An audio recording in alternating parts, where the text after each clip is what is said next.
আপনি যে আয়াতগুলোর কথা বলবো এই আয়াতটা পাঠ করবেন, অটোমেটিকলি রুগীর যদি জিনের সমস্যা হয় এভাবে ডান দিকে গলা ঘুরে যাবে, যদি জাদুর সমস্যা হয় এদিকে ডান দিকে এভাবে ঘুরে যাবে অটোমেটিকলি।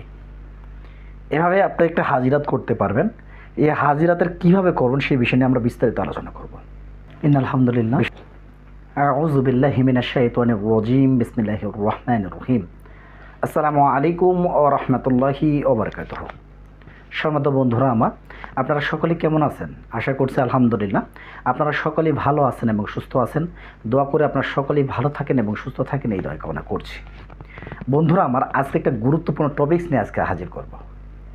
গুরুত্বপূর্ণ টপিকস নিয়ে একটা আলোচনা করব। সেই গুরুত্বপূর্ণ টপিকটা হচ্ছে হাজিরাত দেখার নিয়ম।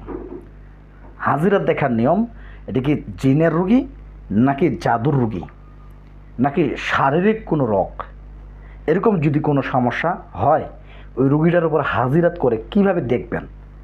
রুগীর অটোমেটিকলি আপনি যে আয়াতগুলোর কথা বলবো এই আয়াতটা পাঠ করবেন, অটোমেটিকলি রুগীর যদি জিনের সমস্যা হয় এভাবে ডান দিকে গলা ঘুরে যাবে, যদি জাদুর সমস্যা হয় এদিকে ডান দিকে এভাবে ঘুরে যাবে অটোমেটিকলি। এভাবে আপনি একটা হাজিরাত করতে পারবেন। এই হাজিরাতের কীভাবে করবেন সেই বিষয় নিয়ে আমরা বিস্তারিত আলোচনা করব। বিষয়টা লক্ষ্য করেন যে আপনি বলতেছেন মক্কেলদেরকে হুকুম লাগাচ্ছেন, যদি জিনের সমস্যা হয় তাহলে ডান দিকে কাল্লাটা করে দেন, আর যদি জাদুর সমস্যা হয় বাম দিকে গলাটা করে দেন, কাল্লাটা করে দেন। এই কথাটা বলার সঙ্গে সঙ্গেই রুগীটার কী সমস্যা আপনি এইভাবে হাজিরাত করতে পারবেন। বন্ধুরা আমার, বেশি কথা না বলে আমরা একটু ছোটো ইন্ট্রোর পরে আমাদের ভিডিওর দিকে চলে যাব। ফিরে আসলাম আবারও আমাদের ভিডিওর দিকে। সম্মানিত বন্ধুরা আমার, আপনারা জানেন আমার ভিডিওটা তৈরি করার আগে একটা কথা বলে নিই। আপনারা জানেন আমাদের 10 তারিখ থেকে নতুন একটা তদবির শিক্ষা কোর্স চালু করা হচ্ছে। যারা আমাদের এই তদবির শিক্ষা কোর্সে ভর্তি হতে ইচ্ছুক, আমাদের কোর্সের ফি 5,000 টাকা। আমাদের যদি আপনারা ভর্তি হতে চান দ্রুত করে আমাদের ইমো বা হোয়াটসঅ্যাপ যে নাম্বারটি দেওয়া থাকবে সেই ইমো হোয়াটসঅ্যাপে যোগাযোগ করবেন। বন্ধুরা আমার, আমাদের গুগল মিট অ্যাপসের মাধ্যমে যে কোনো স্থানে বসেই আপনারা ক্লাসটি করতে পারবেন। তো যাই হোক, আমরা আমলের দিকে চলে যাই। বন্ধুরা আমার, আমলটা হচ্ছে যে কি হাজিরাত করার নিয়ম। যে কথার কথা, আপনার কাছে একটা রুগী আসে, এই রুগীটা আপনি দেখতে চাচ্ছেন রুগীটা কি জিনের রুগী নাকি জাদুর রুগী। যদি আপনি দেখতে চান তাহলে অবশ্যই আপনি কি করবেন, রুগীটাকে অজু করে বসাবেন। অজু করে বসাবেন, রুগীটাকে অজু করে বসাবেন। বসানোর পরই রুগীটার সামনে আপনি বসবেন। বসানোর পর আপনাদেরকে আমি একটা আয়াত দিব, সেই আয়াত থেকে আপনি কি করবেন, সূরাতুল হিজর আয়াত নম্বর 8, সূরাতুল হিজর আয়াত নম্বর 8, এই আয়াতের আপনাকে কিন্তু জাকাত দিয়ে নিতে হবে। জাকাতটা কীভাবে করবেন সেই বিষয়ে আমরা একটু পরে আলোচনা করব। তো আপনি কি করবেন, এই আয়াতের যে মোয়াক্কেল থাকবে সেই মোয়াক্কেলদেরকে আপনি হুকুম লাগাবেন, হে সূরাতুল হিজরের 8 নম্বর আয়াতের মোয়াক্কেলগো, আপনাদেরকে আমার পক্ষ হতে সালাম, অনুগ্রহপূর্বক আমার সালাম গ্রহণ করেন। এই কথাটা বলবেন। বলানোর পর আপনি এইভাবে হুকুম লাগাবেন, যদি এই রুগীটার সমস্যা হয়, যদি রুগীটার জিনের সমস্যা হয় রুগীটার গলাটাকে ডান দিকে ঘুরিয়ে দেন। আর যদি জাদুর সমস্যা হয় তাহলে রুগীটার গলাটাকে বাম দিকে ঘুরিয়ে দেন। এই কথাটা বলবেন। রুগীভাবে হাতগুলো মুষ্টি অবস্থা থাকবে, চোখগুলো বন্ধ অবস্থা থাকবে। হাতগুলো মুষ্টি অবস্থা থাকবে, চোখগুলো বন্ধ অবস্থা থাকবে। আর আপনি এই সূরাতুল হিজরের 8 নম্বর আয়াতটি 49 বার পাঠ করবেন।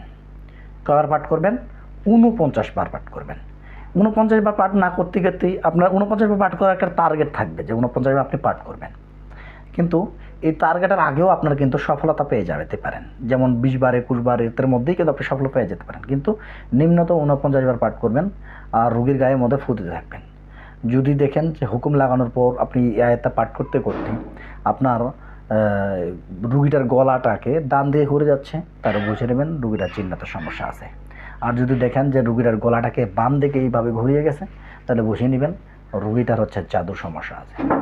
আর এভাবে আপনারা রুগীটাকে চেক আপ দিতে বলবেন এবং রুগীটাকে এবং মোয়াক্কেলটাকে বলবেন, যদি শারীরিক কোনো সমস্যা হয় তাহলে মাথাটাকে তার ভার করে দাও।